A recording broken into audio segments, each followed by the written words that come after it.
everyone, welcome back to White Sparrow Living, Luke 12:6. I'm Wendy and I'm so happy you're here.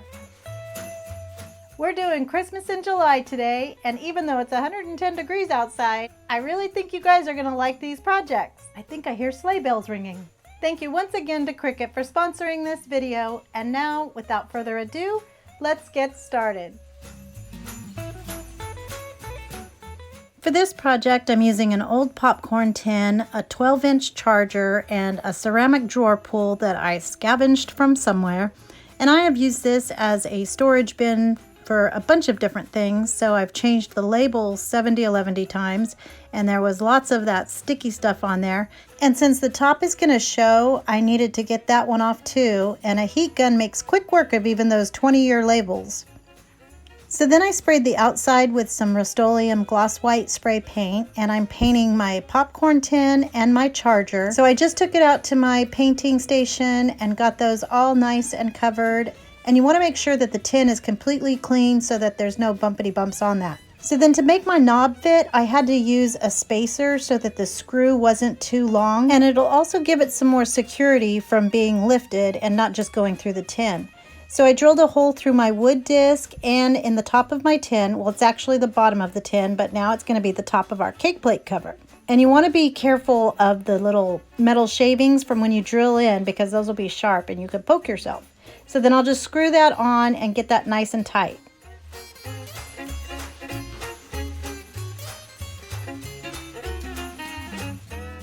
So now I'm going to measure the area of where I want to put my decal that I'll be cutting out using my Cricut Explore Air 2.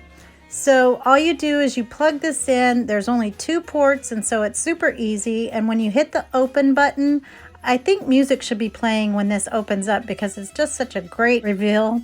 So on Cricut's Design Space, I went to my projects and I uploaded this design, which I will have available in my Etsy shop. And I hit customize so I can resize it to the dimensions I need.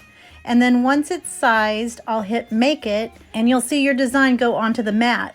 And if everything looks right, you'll hit continue. And on step 1, it will verify your material, which in this case is vinyl. And then step 2, it will verify your blade and tell you to load your vinyl by pushing the arrow button. And if the picture of a finger pushing the button isn't enough, it'll also be blinking for you on your machine. Then once it's loaded, it'll tell you to push the Cricut C, which will also be blinking, and then it starts cutting. Then when it's done, it even tells you to take it out. And then I just close it up and set it aside until our next project. So I really try to conserve my adhesive vinyl, and so when I'm cutting out my decal, I usually cut all the way across, and then I'll keep that unused square in a scrap bin for future projects. So now I'm going to weed my decal, and this was a little bit intricate and kind of took a while, but I think it's so worth it because this is just so beautiful. I love this design. So then I just took a piece of Cricut transfer tape and then used my Cricut squeegee to smush it down so that there's no bubbles. And then I'll take the backing sheet off and place it onto my tin and then remove that transfer tape. And your transfer tape can be used multiple times, so be sure to put it back on the backing paper that you took it off of originally for next time. And this doesn't have to be just for Christmas, and I'm super excited to do this with my other popcorn tin that I have, and I'll just put a cute farmhouse design in black adhesive for any time of year. And here it is, all done, and oh my goodness, I am so in love with this, and I can't wait to display it with my other Christmas goodies once I get them really out. And of course, you'll want to make sure to put something down under your yummy triple layer Décor cake or whatever you want inside of here, since the charger is not food safe. But I love this, and I hope you like it too.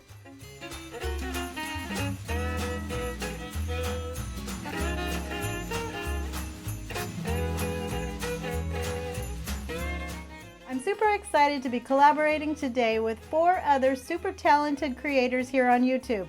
So as soon as you're done here, head on over to the playlist and check out all of their videos.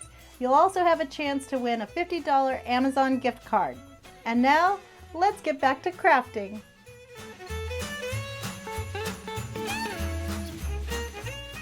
for this project, I'm using 3 9-inch Dollar Tree vases and Cricut's blue stencil tape, and I'll have all of the products, tools, and supplies that I'm using today linked in the description box below.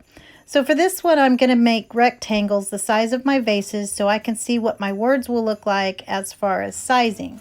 So I'm just going to hit the shapes icon and hit the square, and then I'm going to put in my measurements of my glass vases, which in this case is 3.5 inches by 9 inches tall. And so to change the size, you'll hit the little lock at the bottom left corner to unlock it, and then just type in the measurements on your keypad.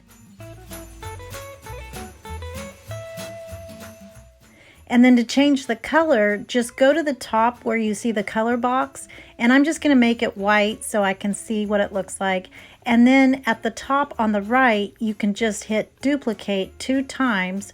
So now I have my 3 vase shapes, and I didn't have to do that 3 different times. Then to add my words, I'm going to hit the text icon and type in my first word, which is Christ, and then I can change the font to whatever I want. And Cricut offers lots and lots of options, and you can also download your own too. Or would that be upload? I don't know.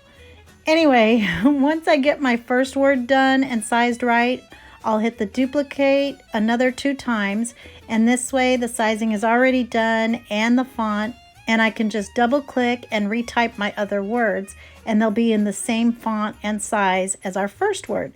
So you don't have to do those steps again either.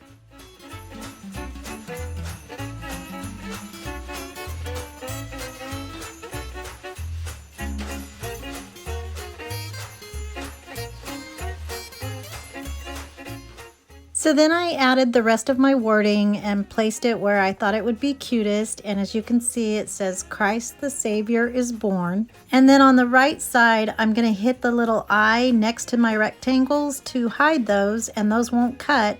And then I'll drag a box around each one and hit attach at the bottom so that they stay all together. And then I can move them around on the mat. Now, one super important step is to make sure my letters are welded together and don't cut separately. So I changed the color to white so you can see what I mean. And I'll zoom in by hitting the plus sign at the bottom, which it took me forever to find that button. So there you go. And you can see these are the cut lines, and I don't want to cut between each letter. So I'll hit weld down at the bottom next to that attach button that we just used. And now those extra cuts go away and it's all together. And then again, hit make it and let it do its thing. So this time we're doing some reverse weeding and taking the letters out because we're going to be doing some glass etching.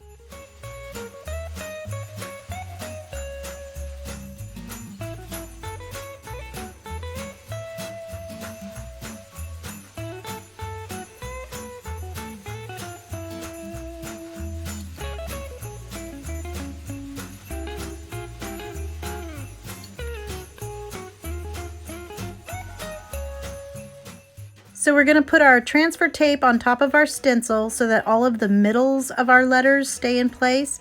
And then I put them on my vases and remove the transfer tape. So this was my first time doing this, and it kind of went awry because I thought I had the spray etching material, and I was going to put the words down and then take the outer part of the stencil off and spray the whole vase. So the wording would be clear and the rest of the vase would be etched. But I couldn't find it anywhere. So I happened to have some etching cream, thank goodness, and I didn't think I would have enough to go that route.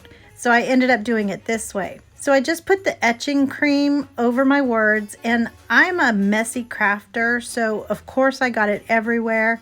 And also I was supposed to scrape off the excess cream before taking the stencil off. So yeah, it was kind of a learning experience for me, but it's still super pretty in real life.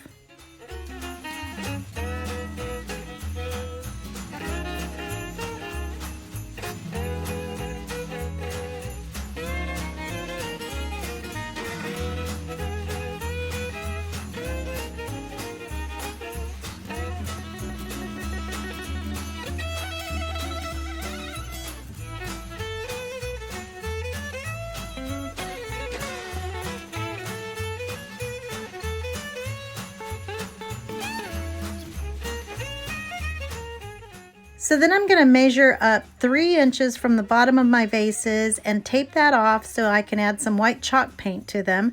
And then I wrapped some Dollar Tree baker's twine at the bottom and made a sweet little bow, and then added some Dollar Tree Christmas greenery and berries.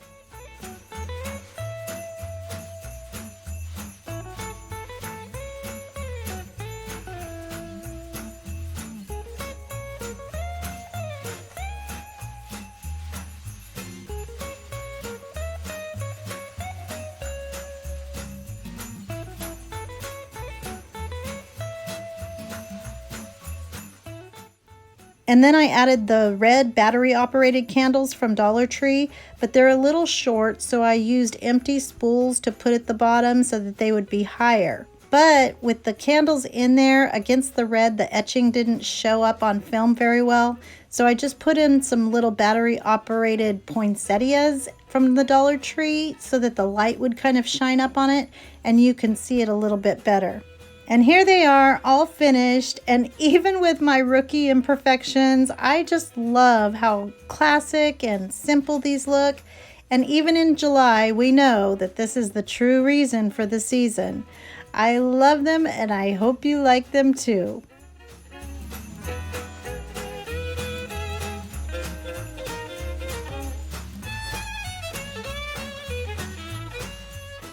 And here are the details for the $50 Amazon gift card giveaway. You need to like and comment on all 5 videos. The drawing closes at midnight on Monday, July 12th. The winner will be announced the next day on our community tabs and on Instagram. And you'll have 48 hours to contact Teresa at Teresa B DIY, who is the sweet host of this collaboration, either by email or Instagram.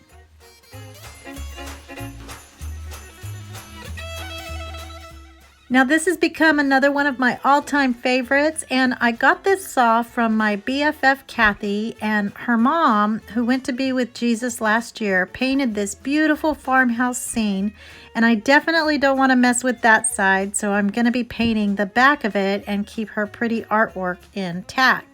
So I just unscrewed the handle and removed it and gave it a coat of black matte spray paint, and I sprayed the screws as well, and then gave the blade 2 coats of Waverly chalk paint in white.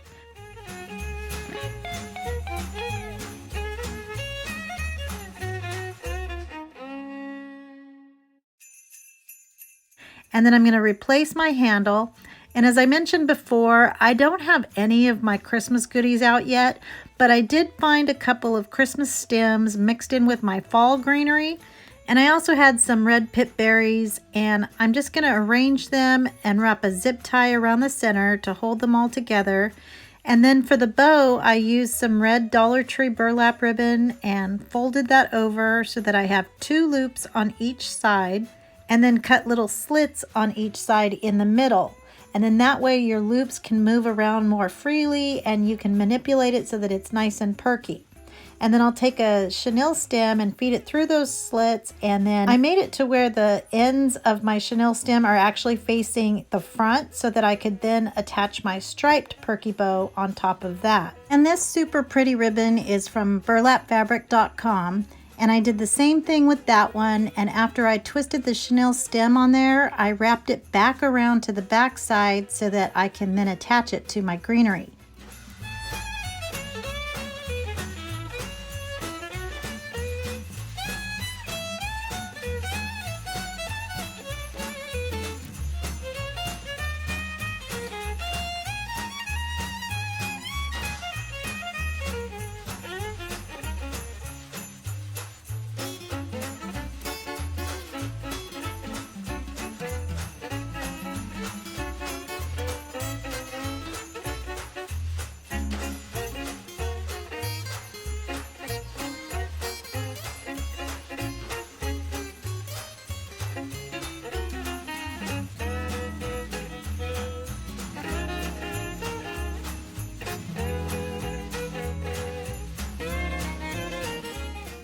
And then I'll foof out my loops and add another chenille stem so that it's long enough to wrap around the handle, because I didn't want to use too much hot glue on this.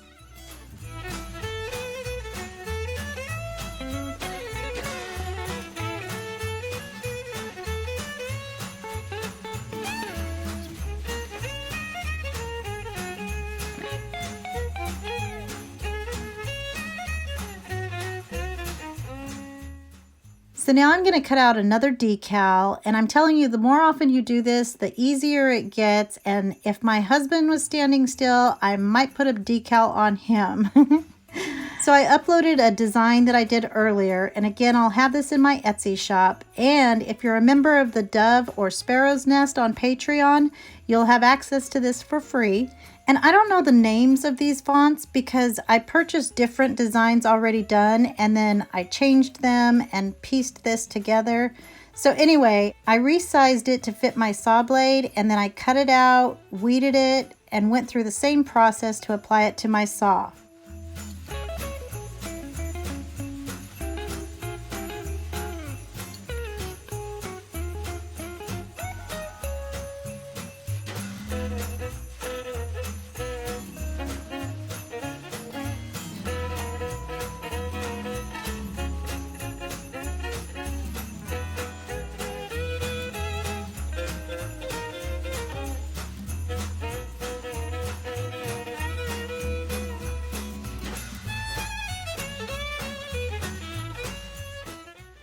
And then I went back and pulled some strands from my burlap to run through my little swag, and then added a couple more pieces of greenery to fill in that empty spot. And finally, I added some distressing around the edges with a Sharpie pen for even more farmhouse cuteness, and it's done.